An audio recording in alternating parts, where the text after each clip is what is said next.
don't know how much is true in Canada, but here in America, people give their power away every minute of every day. They pay somebody else to grow their food. They pay Yeah. somebody else to pray for them. Yeah. They pay somebody else to entertain them. It's constant giving away their power. And they wonder at the end of the day why they just want to collapse in a chair, drink some beer, and watch some mindless, ridiculous crap on TV. Yeah, that's basically the same thing that was on the year before, except with a few different people. I know. Right, I don't. exactly. I tell people, you talk about consumerism. Some people will say that I'm cheap. Other people will say that I'm frugal. But a point in question, I have probably one of the first flat screen TVs ever made. It's probably, without exaggerating, 8 or 9 years old. The screen is flat, but the rest of it is huge in the back like old computers. Even the moving company that moves me every time I have to move, so why don't you get a flat screen TV? People say, why don't you just get a real, modern TV? And to them, my answer is always the same. But this still works. Why would I replace it? I don't even have television. I only use my TV to watch DVDs. Why would I replace something that still works? Yeah, and does what you need it to do. Society, where you've got to constantly buy new, get new, buy more. For what? How much crap does one person need? I mean, George Carlin used to do a skit on stuff, and it was hilarious. Yeah. And yet here in America, well, not so much anymore because our economy's over and never coming back, even though people don't want to realize that. People just, buy something new, throw things out. Nobody fixed anything. But now what are they going to do? The buck has stopped. There's no more money. There's no money. There's no manufacturing. There's nothing. The only thing left to Americans is a bloody revolution. I don't know that they're healthy enough in mind and body to even have a revolution. That's a good point that you make right there, whether they're healthy enough in mind and body to be able to keep on the straight road of truth, because so many people can be bought off, or are they strong enough to keep it up? Well, listen, I used to say, George, that everybody has a price. You just have to figure out what it is. And years ago, I was approached by actually a station in Canada that wanted to cover my show, and another station out of Texas. Bottom line was, although they promised me all these listeners and all this big money and a share of revenue, they all wanted me to censor myself one way or the other. And it was at that point that I realized that I was wrong. Not everyone has a price. Nice. So I may not have made the money, and believe me, there's no money in truth-telling. That I can tell you. Yeah. And there were times where I questioned my sanity for turning down these mega bucks.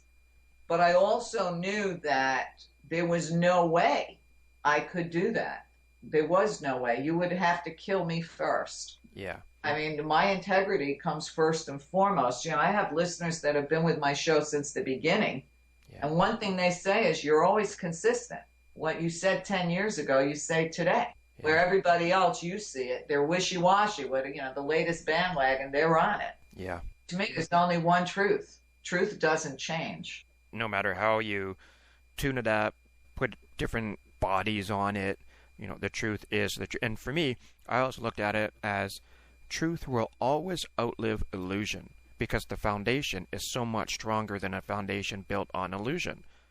Exactly. So, yeah, the truth will always win. See, this is what I've always been, as a Canadian, afraid about. And it is, like I saw 10, 15 years ago, I was saying to my American friends, and I have a lot, that I see the States as imploding. It's not going to be from the outside, it's going to be from the inside, and it's going to implode. And I was saying that 10, 15 years ago.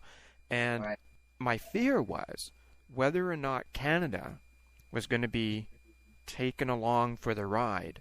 And as we've gotten closer and closer to that, I think we're done. I think we are being led like sheeple, especially with our people who are in government, whose noses are so far up, the White House is ours, that how can we not be hit when the shit fan goes off? Right. Well, it's kind of like I've said for years as an environmentalist. Whether or not you want to know about nuclear danger, when a nuclear bomb goes off, you're going to know. So it's kind of, you can compare Canada, the US, Mexico to what's happened in Japan. Okay, whether Japan's neighbors or people here in Canada or the United States gave a damn about nuclear energy, we're all breathing that radioactivity that's still pumping out at the speed of light in Fukushima. Okay, here in America, some people have clocked it as 300 times above what it should be already. Jeez. To me, if humans can't mutate to the poisons that are all around us that most we've created, then there'll be no human race. Would that be a bad thing? Not for the planet, and uh, Canada, recently has made an agreement to basically share their troops with the United I States. know, and I get in trouble for this all the time. And I myself, I have absolutely zero sympathy for any. And years past, I kind of liked how Canada was portrayed in global thinking, because we were always known as, oh, the Canadians, the peacekeepers, the peacekeepers. Right. But now we're no longer peacekeepers. We're No. now combat frickin' soldiers. And again, I have no sympathy for a soldier coming back with that damage. I got no sympathy, none. I said, you know what? It's your shit that put you in that situation. And I tell you, had I, but for the grace of whoever's up there, been born in Canada and not in Iraq or Afghanistan, I would be one of those guys with a bomb or a gun Absolutely. in my hand. How could you not? Absolutely. Absolutely. That's what I tell people all the time. What if America was invaded by some foreign country? What would you be doing? Yeah. But people they have no common sense. They have no empathy. They still buy the old paradigm of war means peace and all this 1984 crap we're living in. And while they're all being all hoodwinked by all the crap going on this planet, they don't understand that the timeline for the human race is almost over. I don't see things lasting past the next couple of years, maybe less. Oh, wow. My thinking was that my generation will be about the last. After my generation's gone, so in that, let's say I live to be another 40 years, and when I'm by the time I get to my 70s, if I make it that long, I keep thinking back to when I was a child. Being someone who lived in New York at the time, I was raised in the country. So, my parents worked on tobacco farms in Ontario. I've always been poor, and but I was able to be myself in the country. But living in the city, maybe it's a different mindset. I don't know. But how I was raised, I never ever thought of, am I ever going to wonder where clean water is going to be from? Am I ever going to turn on my tap and not have water? That never crossed, my mind. Right? So, did you ever have that thought? No, I never gave a damn, to tell you the truth. Yeah, I me never neither. really gave a damn. There's Now, never when a I look thought. at the world, to me, the only thing that makes sense is most humans will all end up suffocating. Yeah, That'll be the end of it. We've destroyed, oxygen in our air. yeah. When it gets to a certain level, we're gone. If we have 18% oxygen in our air right now, that's a lot. I think at 16%, you can't breathe, you're gone. So add the radioactivity to that, the chemtrails, the filth, the pollution, the lack of water, our oceans burping up. They no longer can absorb any more carbon. Our forests all clear cutted. Uh, there's nowhere for that carbon pollution to go anymore except to kill us all. And I don't want to sound like Mrs. Negative, but maybe it's not a negative. When religious people say, "Oh, the Bible says this and that," I says, "Hey, the only thing the Bible says is the earth abides forever. It Yeah, doesn't say people do." yeah, true enough. I've always seen that as kind of that's what they want the rapture. There's certain degree I of love people. the rapture to come and take Yep, them, yep. please. Like, please let their rapture come. Get them the hell off my planet. I know that. That's exactly my thought too. Please hurry and take them because we don't want them anymore. Right, please take them away. Some bear used to say that humans were like fleas on a dog's back, and sooner or later the dog was going to shake the fleas off. That's always been my thought. That's why when I grew up, there was still kind of the Cold War and still, the threat of nuclear. I never ever had a worry of nuclear war because my thought when I was younger was always the Earth would know and would act faster than that would. And so she would either come up with volcanoes and earthquakes and tsunamis or whatever the case, but it would act to protect itself before we were ever to harm her in that way. Nothing we do really harms the earth. It really is just killing our own web of life. We're the only species on the planet stupid enough to kill our own web of life. Yeah. The earth has survived way worse things than humans. Yep, so true. We're just here for a blip of time. Right. And when she's ready to take back what's hers, you got to know to just get the hell out of the way. You know, humans think they can fight nature. It's always going to be a losing battle. Yeah, but then you have to look at a lot of what goes on this earth, from earthquakes to tsunamis, etc., are man-created. Yeah, again, agree there too. Because of all this, do you think that, and it seems to me that they always have been, I guess, but do you think that America has some kind of weird addiction to war? Oh, absolutely. There's a great book out called Addicted to War by Frank Dorrell. I interviewed him years ago. We are addicted. We've been mind-controlled into it. Americans believe every myth and lie that we've learned since from the day we were born into this country. We're the best, we're the greatest, we're the richest, we're the world's cops, we're good to everybody on the planet. Yeah. All of it myths and lies. But Americans still believe it. Even now, when our country has been systematically destroyed from the inside out deliberately, they still think we're the biggest and the best. We are the largest psyop on the planet. Really? We also have a shitload of karma coming our way, as does Canada. I know. We're not that far behind you guys now. Before we were, but not anymore.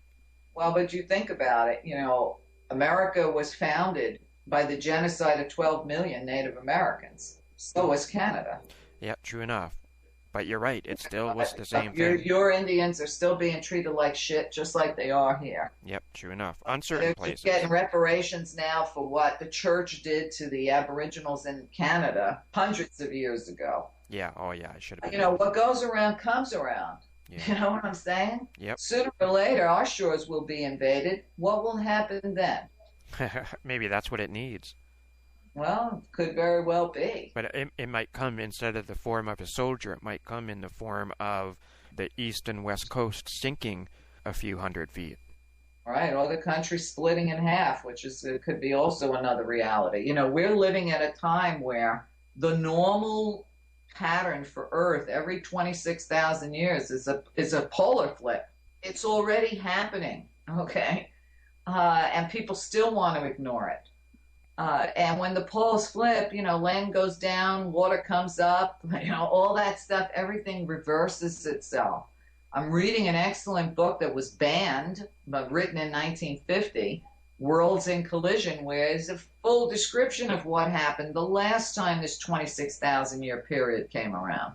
So a lot of it is natural, and man is only making it worse and pushing it quicker than it has to happen. So you only see it as being a couple of years down the road. When people ask me, I tell them, you know, when they say, when are we going to get into the earth changes? I said, we're already 1/3 through. So I don't really see more than a year. Wow. How could it possibly continue? Yeah, that's... Let's say everything goes kaput and you're dead and gone. I mean, that's when the shift happens. And depending on what choices you've made and how you've lived your life here and where your soul is at on its journey is whether or not you get into that dimensional shift to the beautiful Earth, the same planet where all the species going extinct have already gone. Or will you reincarnate on nuclear winter Earth until you can fix it, which will only take about 500,000 years. That's a choice facing humans. You know, science has finally proven. I've always known there were two planet Earths, just in different dimensions, and one being prepared for us. People made fun of me, but in the last year, how many articles have you seen in the news of all the new planets they found and how similar some of them are to the Earth? Yeah, and that's why when people say that, you know, we've topped our growth, it's like, no, if we're still coming into new things in the universe, well, then we're still learning things. We don't know it all. I want to take a moment right now to thank you for taking the time to share some of your sacred space with our sacred space. Absolutely.